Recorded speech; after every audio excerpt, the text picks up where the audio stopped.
하늘에 계신 우리 아버지, 이 이런 시간 성령께서 우리의 생각과 마음을 주장해 주시옵소서. 우리의 눈을 열어서 동방의 박사들이 별을 보고 베들레헴 말굴간을 찾았던 것처럼 우리의 눈이 희귀한 그 별을 보게 하옵소서. 우리의 귀를 열어서 하늘의 그 천사들의 찬송 소리를 듣게 하옵소서. 우리의 입술을 열어서 참으로 마음껏 주님의 나심을 기뻐하고 찬송하는 그런 입술 될 수 있도록 주여 복을 더해 주시옵기를 원합니다. 성령님, 오늘 이 말씀에 근세와 능력을 더하게 하시고 신이 이 말씀을 풀어주시고 이 말씀이 깨달아 믿어지는 그런 은혜가 있게 하옵소서. 아멘. 주님 앞에 나가는 그 길에 대로가 열리게 하시고 무엇보다도 내 마음이 겸손해져서 화려하고 웅장하고 요란한 것을 찾는 그런 성탄절이 아니라 가장 낮은 자리 베들레헴 마을까지 나가시는 그런 믿음과 은혜를 더하게 주시옵소서. 예수님의 이름으로 기도했습니다. 아멘. 이제 대학들 마지막 주간을 보내고 있습니다. 다음 주에 오늘 25일이 성탄절인데요. 오늘 우리가 생각해 보는 것은 이 사가랴의 노래입니다. 이 사가랴가 여기 그 20절에 보면은 이 하나님이 세례 요한의 그 탄생을 얘기했는데도 불구하고 사가랴에 되다 보니까 나는 나이가 많고 내 와이프도 할머니입니다. 도저히 믿어지지가 않습니다. 그래서 결국 어떻게 됐습니까? 이 사가랴가 버거리가 되고 말았어요. 자, 버거리가 되고 난 다음에 그 아이의 이름을 사가랴 2세, 3세 이렇게 짓지 않고 그 아이의 이름을 요한이라 서판에다가 그 아들의 이름을 쓰고 난 다음에 비로소 그 혀가 풀어졌습니다. 9개월 동안 말을 못하던 이 사가랴가 혀가 풀어짐으로 가장 먼저 한 말이 뭡니까? 찬송하리로다. 이 찬양을 하십니다. 자, 우리가 성탄절에 정말로 우리의 마음이 기쁘고 우리 마음에 감사가 있어서 찬양하는 그 입술이 좀 터지는 그런 은혜가 있기를 바랍니다. 자, 찬송하고 싶은데 찬송이 안 돼요. 기도를 하고 싶은데 기도가 안 됩니다. 기도의 문이 열리질 않습니다. 아무리 기도해도 응답이 없고 뭐가 들리는 게 없어요. 그런 답답함을 오늘 시원하게 풀고 돌아가는 그런 은혜의 시간 되기를 주님의 이름으로 부탁을 드립니다. 찬송하리로다 주 이스라엘의 하나님이여 그 백성을 돌아보사 속량하시며 그랬습니다. 보세요. 하나님이 자, 그 백성을 돌아보셨다. 이 돌아보셨다는 말은 뭡니까? 하나님이 찾아오셨다.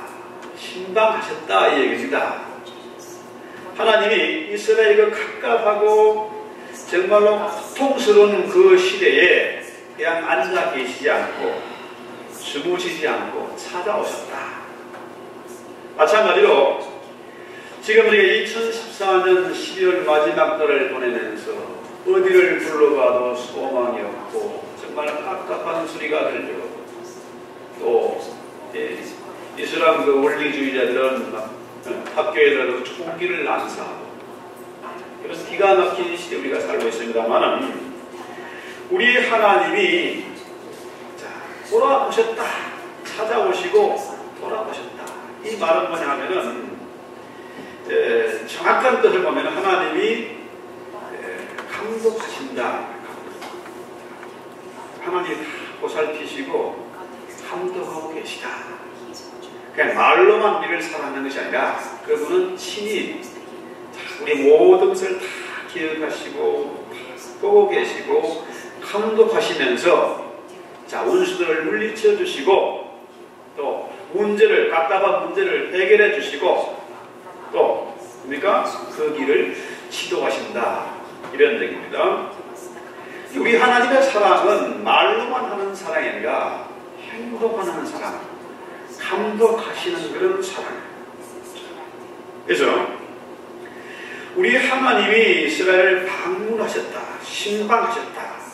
하나님이 방문하시니까 어떻게 됩니까? 속량한다는 거죠. 속량이란 말은 부채를 다 탕감한다 이런 얘기입니다. 제가 그 총각 때요, 어린 나이에 가장이 돼가지고 총각 때 뭐 살림살이를 합니까, 뭐 규모를 합니까? 지금도 마찬가지입니다만 저는 수시로 은행에 가면은 은행에서 전화가 오고 전화 오면 반드시 뭐냐면은 이거 바운스 났다 이런 전화. 뭘 치밀하게 계산하고 뭐 이렇게 해야 되는데 저는 그런 쪽에 은사가 없습니다. 있으면 쓰고 없으면 못 쓰고. 근데 지금이야 뭐 이렇게 부채 빚질 일이 없습니다. 빚을 안 져요. 왜냐하면 없으면 안 쓰면 되니까. 좀 깝깝하지만은 총각 때 부채 규모가 상당했습니다. 왜냐하면은 흥청망청 쓰고 또 폼 잡고 하다 보니까 어마어마한 부채가 도저히 감당 못할 만한 부채가 생겼어요. 이렇게 되니까 사람이 취해지고요, 쫄아들고 이 돈의 근세 앞에 이게 아주 사람 꼴이 말씀이 아닙니다. 여러분 빚 져본 적이 있는지 모르겠어요. 빚이 이게 참 무서운 겁니다. 돈의 근세가 참 대단해요. 눈치를 살펴야 되고 굽신거려야 되고 기가 죽고 말이죠. 그런데 하나님이 우리를 찾아오셨다, 하나님이 신방하셨다는 얘기 뭐냐 하면은 모든 부채를 탕감하셨다. 빚쟁이 그 전화 독촉 받고 쌍말 뜯고 눈치 보고 이거 지긋지긋한 생활입니다. 돈의 노예가 되는 생활입니다. 부채를 내가 열심히 일해서 무슨 뭐 능력이 있어가지고 갚을 그런 힘이 있으면은 문제가 안 되는데 그 엄청난 부채를 감당할 힘이 없습니다. 길이 보이지 않아요.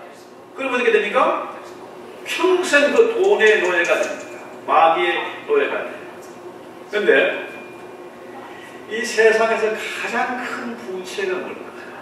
큰 부채는 이 죄의 문제입니다.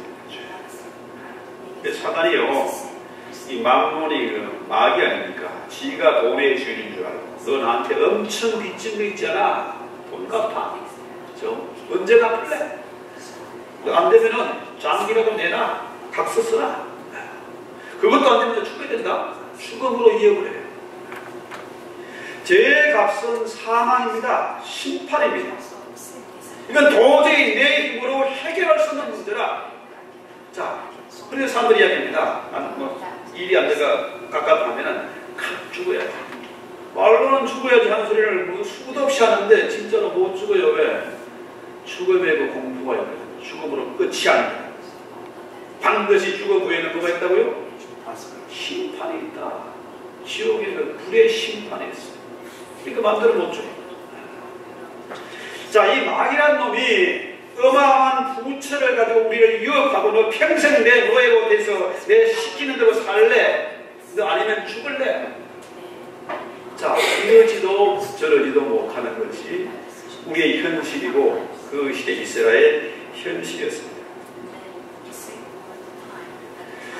지금 우리가 이 땅에 이민을 와서 살고 있습니다만 이민자의 삶이 참 고달프지요. 소수민족의 한계, 또 알게 모르게 느끼는 그 인종차별, 뭐가 되는 것도 없고 안 되는 것도 없는 그런 깝깝함, 그죠? 그래도 흔히들 이런 얘기 합니다. 이민자의 생활이, 미국 생활이 빌 때문에 빌빌거리다가 빌빌거리는 삶을 산다. 평생 그렇게 빌빌거리며 사는 거예요.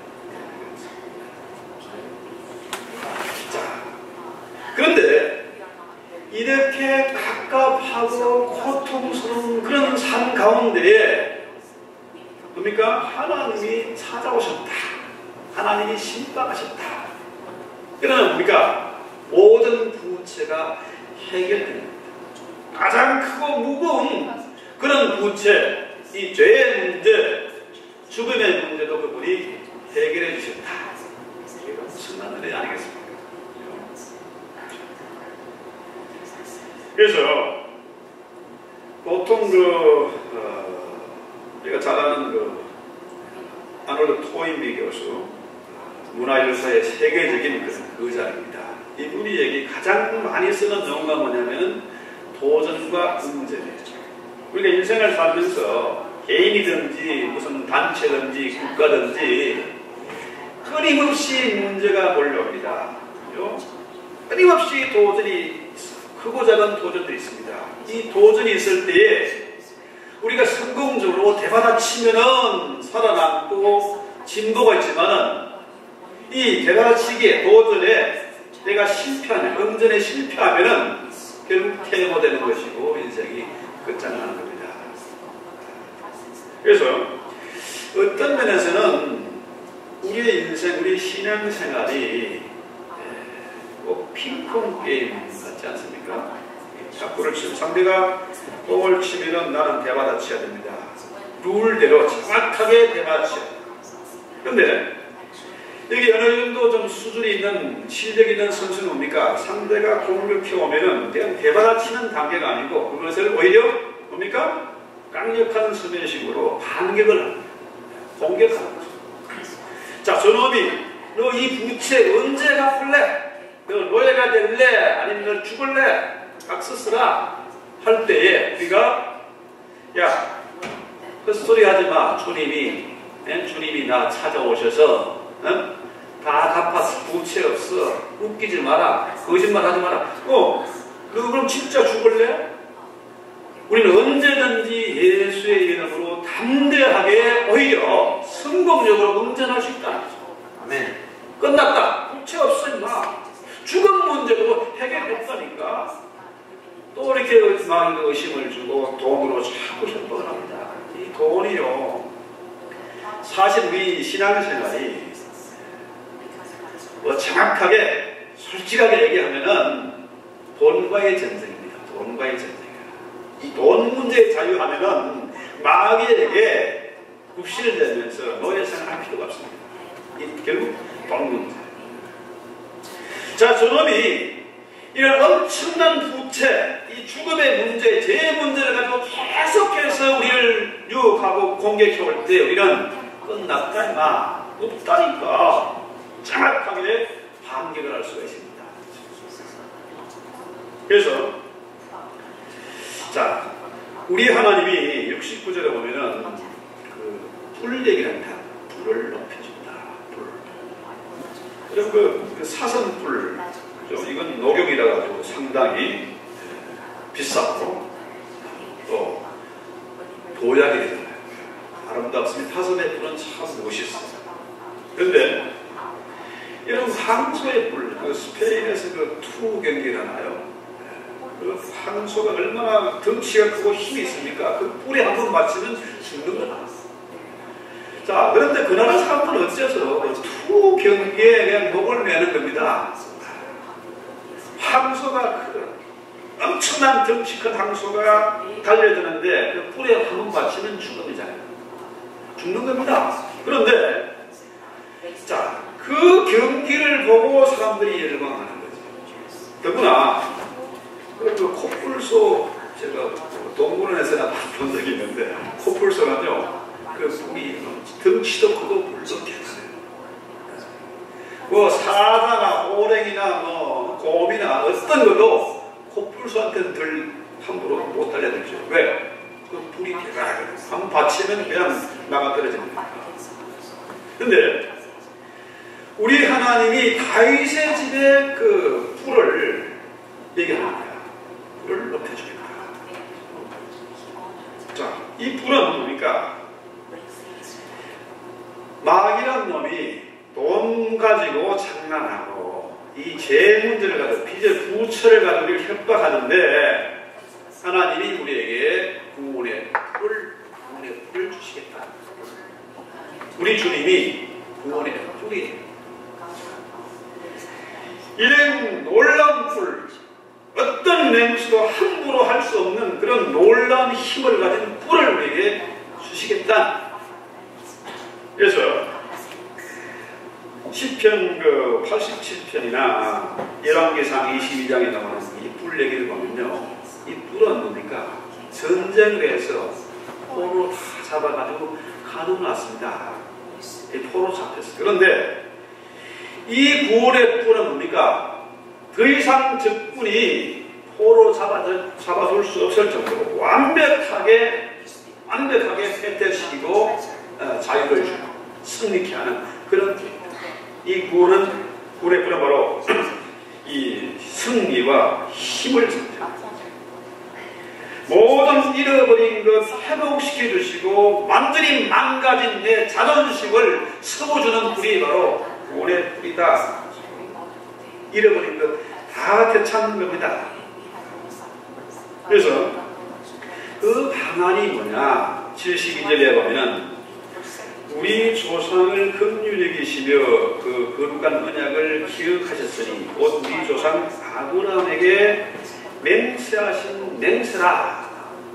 자, 히브리서에 나오는 얘기입니다. 하나님은 우리를 복주기를 원하세요. 내가 반드시 맹세하고 복주고 복주며 번성케 하고 번성케 하리라. 이게 하나님이 아브라함에게 하신 맹세입니다. 맹세. 하나님이 맹세할 필요가 어디 있습니까? 하늘보다 땅보다 더 높은 분인데 하나님은 맹세할 필요가 없어요. 우리는 하늘을 보고 별을 보고 맹세하자, 변치 말자 어쩌고저쩌고 하는데 하나님은 맹세할 필요가 없는 분인데도 반드시 내가 너를 복주고 복주며 번성케 하고 번성케 하라. 이게 하나님이 아브라함에게 하신 맹세. 그래서 이 지난번에 얘기하기를 사가랴와 엘리사벳이 낳은 아들이 세례 요한이다 했어요. 자, 엘리사벳의 이름의 뜻은 뭐냐? 하나님의 맹세다. 그 다음에 사가 이름의 뜻은 하나님이 기억하신다. 하나님이 맹세하시고 기억하신 결과가 뭐냐? 요한이다. 요한은 바로 하나님의 은총이다. 은혜다. 하나님의 긍휼이다. 하나님이 이스라엘을 복주기 위해서 아브라함의 후손을 맹세코 복주기 위해서 기억하시고 맹세하신 결과가 바로 요한이다. 하나님의 긍휼, 하나님의 은총 이런 뜻이죠. 여기서 우리가 분명히 주목해야 되는 단어가 있는데 하나님의 자비와 긍휼입니다. 긍휼과 자비. 헬로스라는 말이 아주 독특한 말입니다. 이거는 아무나 쓰는 말이 아니고 주님만이 쓰는 말입니다. 하나님의 자비와 긍휼. 하나님의 자비, 긍휼. 이 말은 뭐냐면 하나님의 창자 이런 뜻입니다. 여러분 정말 애통하게 눈물 흘리며 기도해 본 적 있습니까? 간절히 기도해 본 적 있습니까? 그러면요 정말로 간절히 기도하고 눈물 흘리면요 이 창자가 끊어지는 같은 그런 아픔을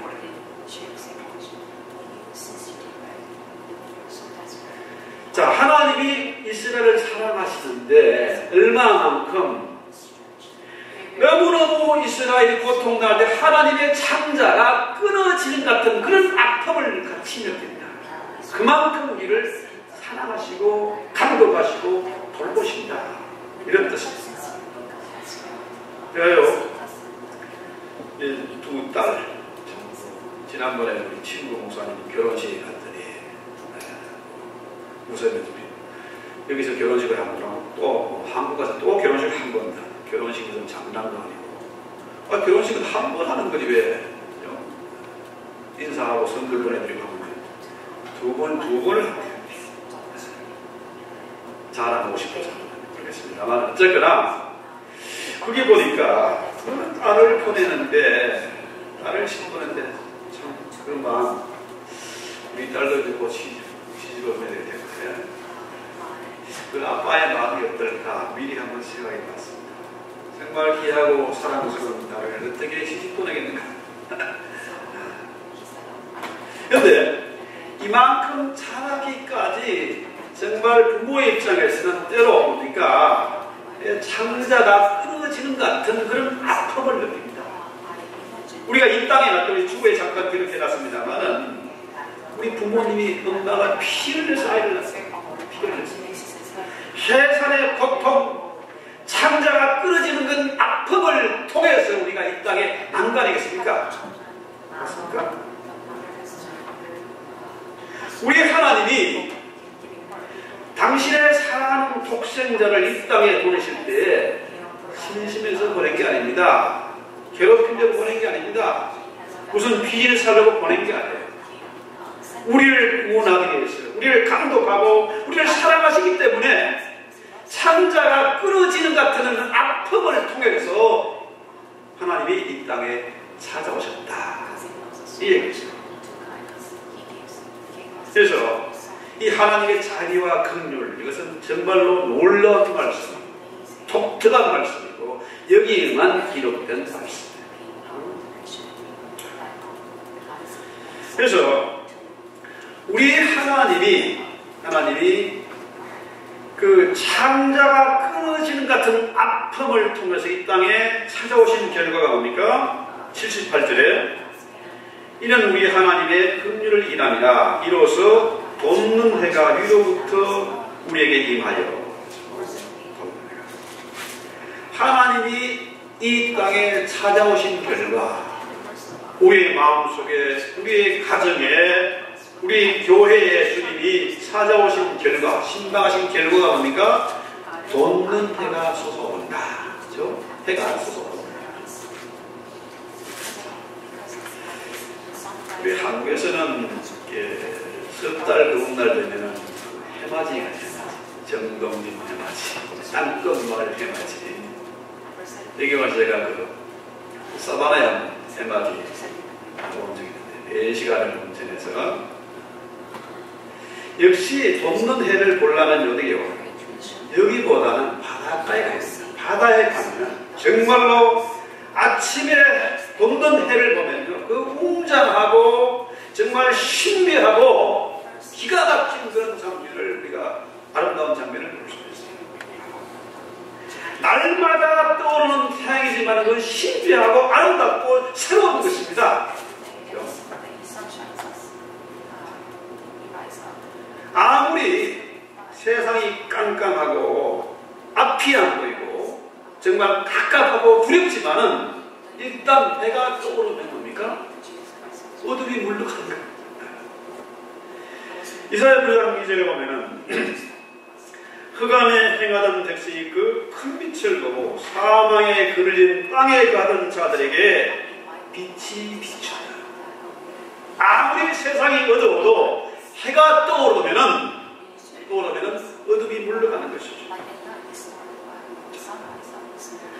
흑암에 가던 백성과 사망의 음침한 골짜기에 행하던 백성들이 빛을 보게 된다. 이사야의 예언입니다. 그 예언대로 마침내 뭡니까? 주님이 흑암의 근세를 뚫고 이 땅에 찾아오신 것입니다. 해가 왜 뜹니까? 해가 뜨는 것은 빛을 비추기 위해서 해가 뜨는 것입니다. 해가 떠오르고 빛이 비추게 되면 어둠은 즉시로 물러가는 거죠. 어둠은 뭡니까? 빛의 반대 아니겠습니까? 깜깜한 세상. 보세요. 세상에 하나님이 없는 줄 알고 하나님이 주무시는 줄 알고 돈이 하나님인 줄 알고 사는 세상이 어떻습니까? 깜깜한 세상. 돈이 되는 영혼도 팔고 몸도 팔고 사람도 죽이는 그런 세상입니다. 어디에도 공평이 없고 진리도 없고 지멋대로 돌아가는 그런 세상 같습니다. 그러나 의로운 해가 돕는 해가 솟아오르니까 어떻게 해요? 태양이 솟아오르니까 사람들이 보니까 양심의 가책을 느끼게 되죠. 사람 죽이고 거듭질하고 거짓말하고 양심의 가책을 느끼게 되죠. 이전처럼 진성처럼 그렇게 살 수가 없어요. 자, 아무리 앞이 보이라고 깜깜해도요, 주님 오시면 기다. 지금요, 점점 더 세상이 어려워집니다. 경기가 언제쯤 풀릴까 나름대로 계산기 두드려 보지만요, 경기가 풀릴 수 없습니다. 상상을 해보십시오. 미국이 과거에 돈을 펑펑 쓰고 전쟁을 해서 언제나 승리하고 했는데요. 지금 뭡니까? 돈이 자꾸 떨어져 나가니까 사람들은 100살까지 살죠. 노인들 뭐 소셜 주의 줘야지, 어려운 다 해줘야지. 결국 뭡니까? 돈이 없는 겁니다. 점점 혜택이 줄어가요. 앞으로 사람들이 더 오래 살려고 하니까 어떻게 됩니까? 돈이 없는 겁니다. 한 번도 경험해보지 못한 100살 시대를 우리가 맞아가지고 경기가 좋아질까? 어렵습니다. 자, 그러면은 희망이 없다. 정부이 자금을 구할 수가 없다. 회사가 너무 어렵다. 가정 살림살이가 너무너무 어렵다. 어떻게 됩니까? 희망이 없는 거죠. 그런데 자, 어려운 태양이 솟아오르면은 밝은 광명한 세상이 되고 이전에 보이지 않던 것들이 보이게 되잖아요. 길이 보이지 않습니까? 우리 주님이 길과 진리와 생명입니다. 다른 어디에도 해답이 없지만 성경에는 분명히 해답이 있습니다. 전라도 목포에 어떤 목사님이 목회를 하는데 아주 부지런해가지고 열심히 동네에 찾아다니고 신방하고 인사를 하는데 이분이 인사는 뭐냐? 샬롬. 자, 우리말로 번역하면 안녕하세요. 이분이 늘 다니는 살롬하고 다녔어요. 근데 한 분이 그 마지막 말기암 선고를 당신이 석 달밖에 못 산다 선고를 받으니까 희망이 없잖아요. 이제 석 달이면 끝나서 두렵기도 하고 막 자포자기하고 막 살고 싶고 막 땡깡 부리고 싶고. 그런데 이 목사님이 다니면서 맨날 살롬 하는 희한하다. 내가 죽을 놈인데 저 목사님은 날마다 날 보면 살롬. 아니 난 죽을 3개월밖에 못 산다니까. 나 죽을 놈이라니까. 그분은 언제나 목사님은 살롬. 그래서 나중에 아 내가 죽을 놈이 아니고 살롬이구나. 나 살롬이니까 생각을 고쳐보야지. 그래서 이전의 생활로 계획을 세우고 다시 한번 용기를 얻어서 살아가다 보니까 3개월 지나다 멀쩡하네. 점점 더 힘이 생기고 이렇게 되니까 목사님이 찾아와. 인사를. 아니 나는 죽으려는데 당신 자꾸 살롬 해가지고 내가 생각을 고쳐놓고 건강을 해볼게. 그렇습니다. 우스갯소리지만은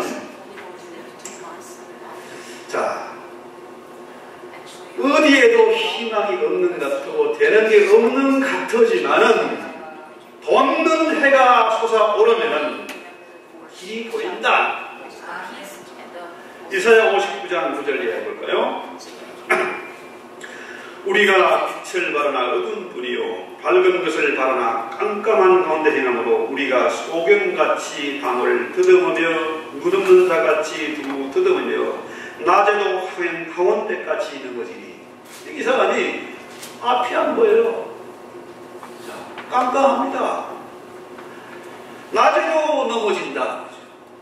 길이 앞이 안 보이니까 더듬을 다니고 수없이 넘어지고 깨지고 터지고 얼마나 답답하겠습니까?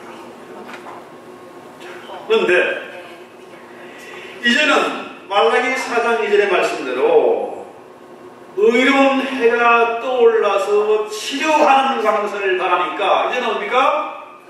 맨날 더듬으면서 넘어지면서 사람들에게 조롱당하면서 그렇게 살았는데 깜깜했는데 이제 뭡니까? 우리에서 나온 송아지같이 뛰기도 하고 걷기도 하고 이제는 주님을 찬송하고 증거하게 됐다. 아멘. 얼마나 놀라운 은혜입니까? 세상 모든 사람들은 못 살겠다, 죽겠다, 팍 죽어야지. 수많은 사람들이 자살을 생각하고 죽음 생각해본 사람이 여기 없을 겁니다. 실제로 자살 시도를 해본 사람도 있어요. 그런데 이제 우리는 죽을 놈이 아니라 죽을 인생이 아니라 살 놈이다. 길이 있는 겁니다. 해답이 있는 겁니다. 세상에는 비전이 없어도 이 주님 앞에 나오면은 길이 보이고 소망이 생기는 거예요. 이것이 바로 성탄의 의미가 아니겠습니까? 이제 저는 늘 연말이 되면 감사하는 것입니다. 정말 크리스마스 성탄들이 왜 연말에 있는지 지난해도 어려웠고 그 전에도 어려웠고 정말 죽고 싶고 막 끝장내고 싶고 그런데 희한하게 연말이 되면 성탄절이 있는 거라. 주님이 찾아오신다. 주님이 신방하시는구나. 내 마음속에 우리의 가정에 우리의 교회에 주님이 찾아오시면 부채가 해결되는 것이고 다시 한번 일어나시는 용기와 힘을 얻게 되는 것이죠. 또 2015년에 뭡니까? 틀림없이 새 달력이 있습니다. 다시 시작할 수 있어. 다른 사람들은 낙심하고 우울하고 죽음의 충동을 느끼지만은 우리는 뭡니까? 다시 일어설 수 있는 용기가 생긴다. 그래서 이번 성탄절에는 우리 모두가 마음의 문을 열고 어두운 태양 돋는 해를 우리가 바라보고 주님의 말씀을 기뻐하고 찬송하며 증거하는 저와 여러분이 되어야 되겠다. 아멘. 다른 사람들은 한숨 쉬고 절망하지만 우리는 걷기도 하고 뛰기도 하면서 휘바람을 불면서 찬송하면서 살아갈 수가 있다. 아직까지 길을 모르고 똥인지 된장인지 구분 못하는 그 사람들에게 이 길을 가르쳐줘요. 주님을 소개해요. 무엇보다도 우리는 사랑하는 자녀들에게 이 진리를 가르쳐야 합니다. 아까 말씀드렸죠. 하나님이 맹세하고 기억하신 결과가 뭐라고요? 요한. 하나님의 은총이다. 하나님의 자비와 긍휼이다. 자, 우리 생각을 고쳐봅시다. 이 자식이 근심 덩어리가 아닙니다. 무거운 짐이 아닙니다. 이 자식이 왼수가 아닙니다. 하나님이 우리를 복주기 위해서 맹세하고 기억하신 결과가 바로 뭡니까? 자녀란 말이죠. 맞습니까? 하나님이 우리를 복주기 위해서, 상 주시기 위해서, 길을 살리고 자존심을 회복시키기 위해서 주신 것이 바로 자식이다. 근데 이 자식들하고 원수지에서 되겠습니까? 아니죠. 정신 차리고 우리 자녀들 위해서 기도해야 되겠다. 그죠? 하나님의 창자, 우리가 창자가 끊어지는 같은 아픔을 가지고 눈물로 기도하고 아이들에게 이 진리를 반드시 가르쳐야 됩니다. 그 자식들이 앞으로 여러분의 기쁨이 되고 멸류관이 되고 자랑되고 상급이 될 것이기 때문에 그렇습니다. 우리 하나님이 이 땅에 맹세하고 우리를 돌보신 결과, 사랑하신 결과 이 땅에 독생자를 보내셨어요. 메리 크리스마스 파리하고 선물 교환하고 시끄럽게 요란스럽게 크리스마스를 보내지만은 이 성탄절은 뭡니까? 하나님이 우리를 찾기 위해서 창자가 끊어지는 같은 그런 아픔을 겪는 시간입니다. 왜? 우리를 사랑하시기 때문에. 앞뒤를 분간하지 못하는 그런 백성들에게 어려운 태양을 치료하는 광선을 비추기 위해서 이 땅에 오신 날이 바로 메리 크리스마스다. 성탄절입니다. 그래서 우리 주님이 바로 뭡니까? 최고의 성탄 선물이잖아요. 하나님 우리의 기업이고 상급이고 우리 하나님이 우리의 길과 진리와 생명이 되신다. 하나님 우리 아버지, 이 시간 기도할 때에 우리의 눈이 열리게 하옵소서. 귀한 법을 포기해 하옵소서. 그동안도 기도하지 못하고 찬송하지 못했던 우리 입술이 열려져서 주님을 찬양하고 주의 나심을 기뻐하며 증거하시는 저희들 될 수 있도록 주여 주시옵소서. 우리 하나님의 능하신 손이 홍해를 가르시고 요단 강물을 말리시며 반석을 갈라서 생수를 내신 그 하나님의 능력이 마침내 하늘을 갈라서 하늘을 찢으시고 성령을 우리의 마음속에 성령으로 오신 것처럼 주님, 우리의 강팍하고 돌덩이 같은 우리의 마음이 녹아졌습니다.